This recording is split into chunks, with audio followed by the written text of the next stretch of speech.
Hello students, next हम discuss करेंगे example 4। क्या कह रहा है? Find all pairs of consecutive even positive integers both of which are larger than 5। अब आप एक चीज को ध्यान देना, ये आपने क्लास 10th में भी पढ़ा होगा इस टाइप से कि कंसेक्यूटिव का मतलब होता है लगातार, मतलब कंटिन्यू। इवन पॉजिटिव का मतलब होता है जैसे पहला नंबर मान लो आपका इवन नंबर 2 है तो उसका जस्ट नेक्स्ट नंबर इवन 4 होना चाहिए, उसका जस्ट नेक्स्ट होना चाहिए ना 6।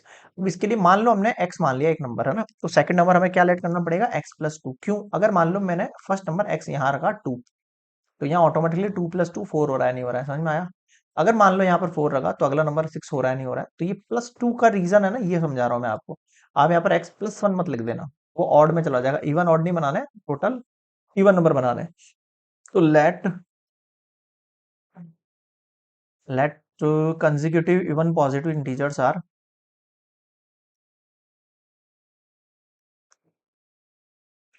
consecutive even पॉजिटिव जर्स आर, एक तो x हो गया और एक x+2 हो गया फर्स्ट ऑफ ऑल।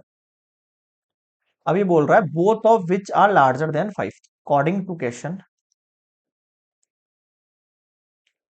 ये नंबर जो है लार्जर देन क्या है? 5 है, और ये वाला नंबर भी लार्जर देन 5 है। अगर मैं x+2 लार्जर देन 5 करता हूं तो ये 2 उधर जाएगा, x जो है ग्रेटर देन 3 हो जाएगा। x क्या होगा?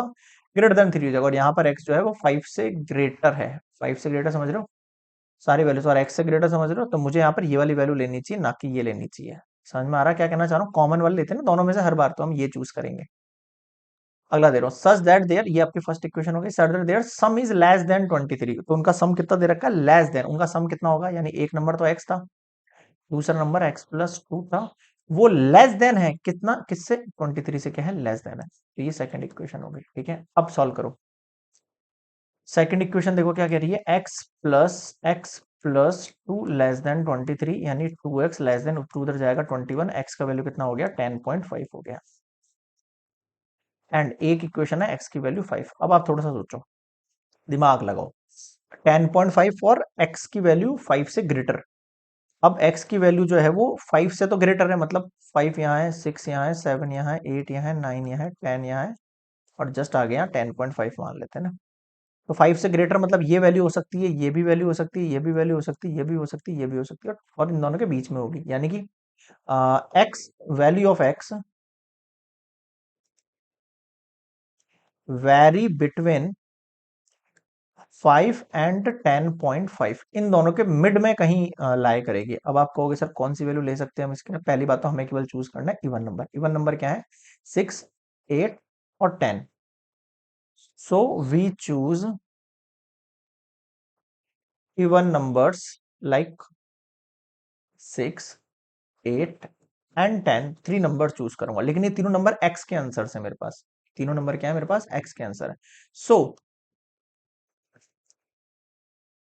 सो ऑल पेयर्स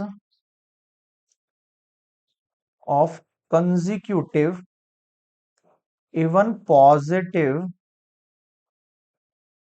इंटीजर्स आर, देखो अगर पहला नंबर एक 6 है, एक 8 है, 10 है, और हमें पता है या तो x है और x+2 दो कंसेक्यूटिव होते हैं।